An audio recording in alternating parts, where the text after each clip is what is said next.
बिस्मिल्लाहिर्रहमानिर्रहीम। अस्सलाम वालेकुम। ऑब्जेक्ट ओरिएंटेड प्रोग्रामिंग सीरीज़ में आप सब स्टूडेंट्स को खुशामदीद। आप देख रहे हैं चैनल फ़र्रुख तौसीफ़ और आज हम डिस्कस करने जा रहे हैं ऑपरेटर ओवरलोडिंग के बारे में। आज का टॉपिक है ऑपरेटर ओवरलोडिंग। स्टूडेंट्स, अगर आपको याद हो तो हमने ओवरलोडिंग के बारे में कॉन्सेप्ट पढ़ा था, ओवरलोडिंग क्या होता है, और उसके बाद हमने ओवरलोडिंग की दो टाइप्स पढ़ी थी। एक था ओवरलोडिंग की फर्स्ट टाइप थी function overloading and second one is operator overloading. Function overloading के बारे में डिटेल्ड वीडियो पिछले लेक्चर में हम कवर कर चुके हैं। आज हम पढ़ेंगे ऑपरेटर ओवरलोडिंग के बारे में। ऑपरेटर ओवरलोडिंग को जानने से पहले हमें ओवरलोडिंग का कॉन्सेप्ट पता होना चाहिए। आप स्टूडेंट्स जानते हैं ओवरलोडिंग से मुराद है किसी एक मेंबर को, किसी एक फंक्शन को, किसी एक ऑपरेटर को जो उसकी फंक्शनैलिटी पहले से मौजूद है उसमें कुछ और एडिशन कर देना, उसमें इजाफा कर देना, that is called overloading. What is meant by function and parameters of a function. आपको फंक्शंस की डेफिनेशन पता होना चाहिए, फंक्शन होता क्या है, और इसके अलावा फंक्शन के पैरामीटर्स क्या होते हैं, ये वाली आपको पहले से चीज़ें पता होना चाहिए। उसके बाद ऑपरेटर्स क्या होते हैं। स्टूडेंट्स, हम ऑपरेटर और ऑपरेंड के बारे में प्रोग्रामिंग फंडामेंटल्स में पढ़ते हैं। ऑपरेटर्स क्या होते हैं, ऑपरेंड्स क्या होते हैं, तो इसके बारे में आपको नॉलेज होना चाहिए। और उसके बाद स्पेसिफिकली जो अरिथमेटिक ऑपरेटर्स होते हैं, अरिथमेटिक ऑपरेटर्स जैसे कि प्लस माइनस मल्टीप्लिकेशन डिवीजन, ये सारे के सारे अरिथमेटिक ऑपरेटर्स हैं, इनके बारे में आपको नॉलेज होना चाहिए, तब आप ऑपरेटर ओवरलोडिंग को बहुत अच्छे से समझ सकोगे। ओके स्टूडेंट्स, आ जाते हैं ऑपरेटर ओवरलोडिंग की तरफ। तो ऑपरेटर ओवरलोडिंग में सबसे पहला पॉइंट है in C++ it is possible to change the way operator works for user defined data type. आमतौर पे हम देखते हैं कि हर एक ऑपरेटर का कुछ ना कुछ वर्क होता है। For example there is a plus operator. अगर हम प्लस ऑपरेटर की बात करें तो प्लस ऑपरेटर का काम है किसी दो इंटीजर्स को या किसी दो फ्लोटिंग वैल्यूज़ को आपस में वो जमा करवा देगा। और इसके अलावा अगर हम माइनस की बात करें तो माइनस का काम है कि वो दो ऑपरेटर्स में से जो वैल्यू है उनको सब्ट्रैक्ट करवा देगा, ठीक है, उन दोनों वैल्यूज़ को आपस में मनफी कर देगा, उसमें से जो उसका डिफरेंस होगा वो हमें कैलकुलेट करके बता देगा। इसके अलावा एक और operator, for example there is a modulus operator. तो मॉडुलस ऑपरेटर का काम है कि जो दो इंटीजर्स की आपस में डिवीजन करने के बाद जो उसका रिमेनिंग आंसर है वो उसका मॉडुलस है। तो हर एक ऑपरेटर का कुछ ना कुछ स्पेसिफिकली उसका जो पहले से हमने वर्क बता दिया कि ये वाला काम इस ऑपरेटर का, ठीक है। हम क्या कर सकते हैं, इन ऑपरेटर का काम अपनी मर्जी से चेंज कर सकते हैं इन यूज़र डिफाइंड डाटा टाइप के लिए। For example there is a structure, there is a class, जो हम खुद से डाटा टाइप्स डिफाइन करते हैं। एक तो बिल्ट इन डाटा टाइप्स हैं जैसे कि इंटीजर हैं, इनको तो हम चेंज नहीं कर सकते, इन पे जो ऑपरेटर का काम है वो बिल्कुल उसी तरह से लेगा। लेकिन हम जैसे यूज़र डिफाइंड डाटा टाइप हैं उसमें कुछ ऑब्जेक्ट्स बनाएंगे तो ऑब्जेक्ट के साथ भी हम इन ऑपरेटर को डील कर सकते हैं अपनी मर्जी के साथ। The meaning of an operator is always same for variable of basic types like in float double. जैसे मैं आपको पहले बता चुका हूँ कि इन फंक्शंस के इन डाटा टाइप्स के लिए हर इनका जो काम वो मखसूस है। For example to add two integers plus operator is used. However, for user defined data type like objects, you can redefine the way operator works. तो इनके लिए जो यूज़र डिफाइंड डाटा टाइप्स हैं इनके लिए, इनके ऑब्जेक्ट्स के लिए हम इनको दोबारा से डिफाइन कर सकते हैं। For example if there are two objects of a class that contains string as its data member. अब फॉर एग्जांपल आपके क्लास में कुछ ऑब्जेक्ट हैं और उन ऑब्जेक्ट की जो डाटा टाइप है वो स्ट्रिंग है, ठीक है। You can redefine the meaning of plus operator. वैसे तो प्लस ऑपरेटर का काम है किसी दो इंटीजर्स को, फ्लोटिंग वैल्यूज़ को जमा करना, लेकिन हम क्या करेंगे, इस प्लस ऑपरेटर को इस हिसाब से यूज़ करेंगे दैट कनकैटिनेट दो स्ट्रिंग के दो वो स्ट्रिंग्स को कनकैटिनेट कर देगा। फॉर एग्जांपल एक ऑब्जेक्ट है, हम एक ऑब्जेक्ट बनाते हैं फर्स्ट नेम का, ठीक है, first name is the name of object, और उसकी जो वैल्यू है स्ट्रिंग वैल्यू वो रख देते हैं फर्रुख। और दूसरा जो ऑब्जेक्ट है ऑब्जेक्ट 2, उसकी जो वैल्यू वो रख देते हैं तौसीफ।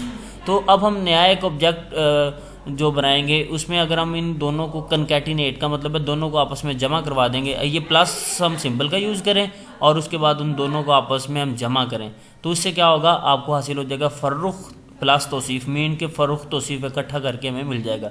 तो ये क्या किया हमने, पहले डिफ़ाइन कर दिया ये प्लस जो ऑपरेटर है, इसको जब हम दोबारा से रीडिफाइन कर लेंगे, इसको ओवरलोड कर लेंगे, तो ओवरलोडिंग में इसका हम जो पर्पज़ है वो चेंज कर देंगे। पर्पज़ क्या था, पहले इसका पर्पज़ था इंटीजर वैल्यूज़ को जमा करना, उनका एडिशन डिस्प्ले करवाना, लेकिन यहाँ पे हम उसका चेंज करके पर्पज़ क्या कर देंगे कि इन फर्रुख वाला जो एक ऑब्जेक्ट है और तौसीफ वाला जो ऑब्जेक्ट है, इनकी दोनों को वैल्यूज़ को आपस में इकट्ठा करके लिखते हैं, ठीक है। तो इससे क्या होगा, दोनों जो आपके वर्ड्स हैं वो आपस में इकट्ठे होकर मिल जाएंगे इस ऑपरेटर ओवरलोडिंग की वजह से। डेफिनेशन ऑफ ऑपरेटर ओवरलोडिंग, अगर इसकी डेफिनेशन, अब हम स्पेसिफिक डेफिनेशन की तरफ आएँ। This feature in C plus plus, this feature कौन सा, जो भी हम डिस्कस करते हैं, programming that allows programmer to redefine the meaning of operator. तो स्टूडेंट्स ये अब redefine the meaning of operator, अब देखें हमने ओवरलोडिंग की जब भी बात करते थे कि एक एक्स्ट्रा फंक्शनैलिटी ऐड कर देना, ऑपरेटर का कुछ काम था तो रीडिफाइन, उसको हमने चेंज किया, उसको हमने इसमें एक्स्ट्रा कुछ नई चीज़ लेके आए, तो redefine the meaning of an operator when the operator on class object. तो जब हम इन यूज़र डिफाइंड डाटा टाइप के लिए इनको यूज़ कर रहे हैं तो उस वक्त उसकी जो रीडेफिनेशन है उसको हम क्या बोलते हैं, दैट इज़ ऑपरेटर ओवरलोडिंग। अगर हम इसकी सिंटैक्स की बात करें, अगर इनसाइड क्लास में देखेंगे तो इनसाइड क्लास हम किस तरह से डिफ़ाइन करेंगे, क्लास और क्लास का नेम, उसके बाद ये एक्सेस स्पेसिफायर्स। तो रिटर्न टाइप लिखेंगे, सबसे पहले रिटर्न टाइप जो भी उस फंक्शन की रिटर्न टाइप होगी वो हम यहाँ पे डिस्प्ले करेंगे। और उसके बाद ऑपरेटर, जहाँ यहाँ पे अब जो ऑपरेटर कीवर्ड लिखा हुआ है ये आपका एज इट इज़ कीवर्ड आएगा, ठीक है। ये कीवर्ड है, जब हमने ऑपरेटर को ओवरलोड करना है तो उसके लिए कीवर्ड हम यूज़ करेंगे दैट इज़ ऑपरेटर, और ऑपरेटर को एज इट इज़ यूज़ करेंगे। उसके बाद सिंबल, जिस ऑपरेटर को आपने ओवरलोड करना है उसकी सिंबल यहाँ पे आ जाएगी, और यहाँ पे पैरामीटर्स और आर्गूमेंट्स यहाँ पे आपके ब्रैकेट्स के अंदर आ जाएंगे। उसके बाद यहाँ पे आपकी फंक्शन की बॉडी आ जाएगी। फंक्शन की बॉडी में अगर कुछ आपने काम परफॉर्म करवाना है तो यहाँ पे आप उनकी एग्जीक्यूशन क्या होगी वो आप यहाँ पे पॉइंट्स लिख सकते हैं। तो ये था आपका सिंटैक्स इनसाइड क्लास। अगर हमने आउटसाइड ऑफ द क्लास हमने इसको डिफाइन करना हो तो उसका थोड़ा सा चेंज है, वो आगे चल के डिस्कस करते हैं। Here return type is the return type of the function. जो रिटर्न टाइप वो लिखा हुआ था सबसे स्टार्ट में वो उसकी रिटर्न टाइप थी। Return type of the function is followed by operator keyword. उसके बाद क्या आएगा, ऑपरेटर का कीवर्ड आएगा। Symbol is the operator symbol is the operator symbol you want to overload like plus. ये वाली सिंबल्स जिनको हमने ओवरलोड करना है उसके बाद जब हम ऑपरेटर का कीवर्ड लिख लेंगे उसके बाद ये वाली सिंबल्स आ जाएंगी, प्लस की माइनस की, जिससे भी आपने ओवरलोड करना है। You can pass arguments to the operator function in similar way as function. बिल्कुल इसी तरह से जैसे हम फंक्शंस को हम पैरामीटर्स पास करते हैं, बिल्कुल इसी तरह से ऑपरेटर आर्गूमेंट को भी हमने वहाँ पे पास वैल्यूज़ पास करनी है, ठीक है। Operator overload outside class syntax. अब जैसे मैं आपको पहले बता चुका हूँ कि हम ऑपरेटर को क्लास के बाहर भी हम डिफ़ाइन कर सकते हैं, ठीक है। क्लास के बाहर आपको पता है स्कोप रेजोल्यूशन ऑपरेटर का यूज़ होता है, बाकी तकरीबन वैसी ही जो इसकी स्ट्रक्चर है, इसका सिंटैक्स वो बिल्कुल वैसा ही रहेगा। रिटर्न टाइप आएगी, क्लास का नेम यहाँ पे आप ज़रूर लिखेंगे क्योंकि आप आउटसाइड ऑफ द क्लास हो, अब आपको बताना पड़ेगा किस क्लास में आप ये काम करना चाह रहे हो। तो रिटर्न टाइप आएगी, उसके बाद उस क्लास का नेम आ जाएगा, उसके बाद ये स्कोप रेजोल्यूशन ऑपरेटर आएगा, उसके बाद ऑपरेटर कीवर्ड, ये जो आपको कीवर्ड है एज इट इज़ यहाँ पे आपने लिख देना है, ठीक है। उसके बाद ऑपरेटर सिंबल, जो भी ऑपरेटर जिसको आपने ओवरलोड करना है, प्लस है, माइनस है, ज़रब है, तकसीम है, प्लस प्लस है, माइनस माइनस है, प्लस जो भी आपकी जिसको आप ओवरलोड करना चाह रहे हैं वो आपकी सिंबल आ जाएगी, और उसके बाद आपके पैरामीटर्स आ जाएंगे, यहाँ पर आपकी फंक्शन बॉडी आ जाएगी। कुछ ऑपरेटर्स हैं जिनको हम ओवरलोड नहीं कर सकते, ये आप एमसीक्यूज पॉइंट ऑफ व्यू से याद रखिए कौन कौन से ऑपरेटर हैं जिनको ओवरलोड नहीं किया जा सकता। So there are 4 operators that can be overload, जिनको ओवरलोड नहीं किया जा सकता। First one is scope resolution operator, ठीक है। ये डॉट ऑपरेटर जिसे मेंबर सिलेक्शन ऑपरेटर भी बोलते हैं, ठीक है।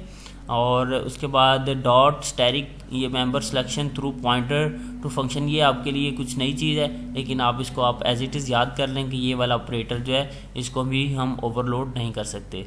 Another example is ternary operator, ये इसके बारे में शायद पीएफ में हम प्रोग्रामिंग फंडामेंटल में पढ़ के आए हैं, ये सिलेक्शन के लिए हम यूज़ कर रहे थे। तो ये ऑपरेटर को टर्नरी ऑपरेटर बोलते हैं। तो टर्नरी ऑपरेटर को भी ओवरलोड नहीं कर सकते, मेंबर सिलेक्शन ऑपरेटर को भी हम ओवरलोड नहीं कर सकते। मेंबर सिलेक्शन अगर हम पॉइंटर के थ्रू, बेसिकली ये एक पॉइंटर होता है, तो इन पॉइंटर्स के थ्रू भी हम इनको ओवरलोड नहीं कर सकते। And fourth one is scope resolution operator को भी हम ओवरलोड नहीं कर सकते। ऑपरेटर ओवरलोडिंग की एक प्रोग्रामिंग एग्जांपल देख लेते हैं। ये क्लास हमने एक बनाई है जिसका नाम है काउंट, क्लास का नेम है काउंट, और उसके बाद उसका एक्सेस स्पेसिफायर प्राइवेट किया और उसमें डाटा मेंबर हमने एक यहाँ पे रखा that is an is the name of data member, उसकी डाटा टाइप इंटीजर है। उसके बाद पब्लिक एक्सेस स्पेसिफायर है और उसमें हमने एक यहाँ पे हमने एक कंस्ट्रक्टर का यूज़ किया। कंस्ट्रक्टर वही एज इट इज़ जैसा कि आपकी क्लास का नेम है, और कंस्ट्रक्टर में हमने बताया कि जो अभी ये काउंट पर्पज़ के लिए इसको हम यूज़ करेंगे तो n is equal to 0, initially इसकी वैल्यू इनिशलाइज कर दी कि n की इनिशली वैल्यू कितनी है, वो 0 है। उसके बाद हम एक और हमने मेंबर फंक्शन बनाया, मेंबर फंक्शन शो का, ठीक है। उसकी रिटर्न टाइप वाइड है, उसके पैरामीटर्स नल हैं। वाइड शो क्या करेगा, जब हम ये शो को जब भी कॉल करेंगे तो ये क्या करेगा, n इज़ इक्वल टू ये शो करवाएगा, और उसके बाद n की जो वैल्यू है, जब भी हमने अब उसको डिस्प्ले करवाना, बेसिकली वाइड डिस्प्ले लिख लें, वाइड शो लिख लें, जब हमने इस स्ट्रिंग को डिस्प्ले करवाना होगा, इसकी वैल्यू को डिस्प्ले करवाना होगा, उस वक्त हम वाइड शो का यूज़ करेंगे। अब यहाँ पे स्टूडेंट ये न्यू चीज़ है जो कि आपके लिए इंटरेस्टिंग है और आपके लिए न्यू चीज़ है, वो ये है कि यहाँ पे हमने ऑपरेटर को, अब जो ओवरलोड है उसको हमने जिसका सिंटैक्स था उसको हमने यूज़ किया। सबसे पहले क्या था, रिटर्न टाइप आएगी, ठीक है, रिटर्न टाइप आएगी, और उसके बाद उस ऑपरेटर का कीवर्ड आएगा, अब जो कि एज इट इज़ आपका, क्योंकि हम इसको क्लास के अंदर ही अभी क्लास चल रही है तो इसी वजह से हमने यहाँ पे स्कोप रेजोल्यूशन ऑपरेटर और क्लास का नेम नहीं यूज़ किया, जस्ट हमने क्या किया, रिटर्न टाइप यूज़ की, और क्या किया, उसके बाद हमने ऑपरेटर का जो कीवर्ड है वो एज इट इज़ यूज़ किया। उसके बाद हमने जो ऑपरेटर जिसको हमने ओवरलोड करना है उस ऑपरेटर का हमने यहाँ पे सिंबल लिखी, जिस ऑपरेटर को ओवरलोड करना था, प्लस प्लस ऑपरेटर को ओवरलोड करने जा रहे हैं तो यहाँ पे प्लस प्लस हमने लिख दिया, और उसके बाद आपके पैरामीटर्स नल हैं, पैरामीटर्स हमने यहाँ पे कुछ भी नहीं रखे। इसकी बॉडी में हमने क्या किया कि जब भी हम इसको कॉल करेंगे, जब हम इस ऑपरेटर को हम ये वाला इसका जो ये हमने इसको ओवरलोड किया था, जब इसकी कॉलिंग होगी तो ये क्या करेगा, ये करेगा n is equal to n plus 1, ये n की वैल्यू में प्लस 1 डिस्प्ले। अब हमने ये बताया कि इस प्लस प्लस को जब हम ऑब्जेक्ट में यूज़ करेंगे, ऑब्जेक्ट के साथ यूज़ करेंगे तो ये प्लस प्लस क्या करेगा, ये प्लस प्लस n की वैल्यू में 1 का प्लस भी कर सकते हैं। अगर यहाँ पे आप n is equal to n minus 1 कर दोगे तो ये क्या करेगा, हालांकि प्लस प्लस ऑपरेटर है लेकिन काम यह क्या करेगा, ये नेगेटिव काम करेगा, ये सब्ट्रैक्शन का काम स्टार्ट कर देगा, ठीक है। लेकिन आपको कंफ्यूज नहीं करना, इस वजह से मैंने यहाँ पे कोई भी माइनस की सिंबल नहीं यूज़ की। हमने वही काम जो आमतौर पे इसका प्लस प्लस ऑपरेटर का होता है, आमतौर पे प्लस प्लस का ऑपरेटर का काम होता है ये इंटीजर वैल्यूज़ के साथ, फ्लोटिंग वैल्यूज़ के साथ, लेकिन अब हम इनका ऑब्जेक्ट के साथ भी यूज़ देखेंगे। ये किसकी वजह से पॉसिबल हुआ, ये इस ओवरलोडिंग की वजह से पॉसिबल हुआ। तो स्टूडेंट्स हमने क्या किया, हमने एक ऑपरेटर को ओवरलोड किया, प्लस प्लस ऑपरेटर को ओवरलोड किया, और हमने बताया कि ये वाला जो ऑपरेटर है करेगा क्या, ये आपकी वैल्यूज़ में जो भी वैल्यू होगी उस वैल्यू में 1 का इंक्रीमेंट कर देगा। यहाँ तक आपकी क्लास कंप्लीट हो चुकी है। अब हम नेक्स्ट पार्ट पे जाते हैं। तो नेक्स्ट पार्ट आपका ये स्क्रीन पे नज़र आ रहा है, उसमें क्या किया हमने, मेन फंक्शन स्टार्ट किया। मेन फंक्शन में काउंट ऑब्जेक्ट, एक ऑब्जेक्ट बनाया जिसका ये क्लास, जिसकी क्लास काउंट है, ठीक है, काउंट क्लास थी, उसका एक हमने ऑब्जेक्ट क्रिएट कर लिया। ऑब्जेक्ट डॉट शो, अगर हम ऑब्जेक्ट डॉट शो करते हैं तो ये क्या करेगा, आपको उसकी वैल्यू डिस्प्ले करवा देगा, ठीक है। ऑब्जेक्ट जो भी आपका ऑब्जेक्ट था, शो क्या करता है, शो आपको याद होगा तो हमने शो एक मेंबर फंक्शन बनाया था जो कि आपको n की वैल्यू डिस्प्ले करवाता था। तो जब हम ये ऑब्जेक्ट डॉट शो करेंगे तो आपका ये वाला काम परफॉर्म होगा, इतना काम यहाँ तक आउटपुट आपकी इसकी वजह से आ जाएगी, ठीक है। उसके बाद ये उसी हमने ऑब्जेक्ट के साथ ये plus plus symbol, it means कि ये वो वाला ऑपरेटर है जिसको हमने ओवरलोड किया था।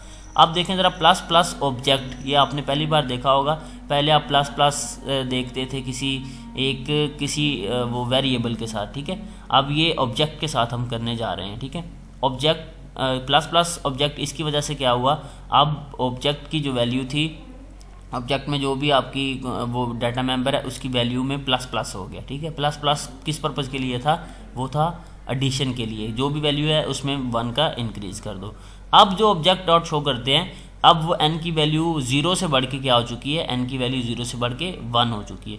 जब आप ऑब्जेक्ट डॉट शो करोगे तो इसकी वजह से इस ऑपरेटर की प्लस प्लस की वजह से उसकी वैल्यू में इंक्रीज़ हो गया होगा और वो बन जाएगी n इज इक्वल टू 0 से n इज इक्वल टू 1, ठीक है।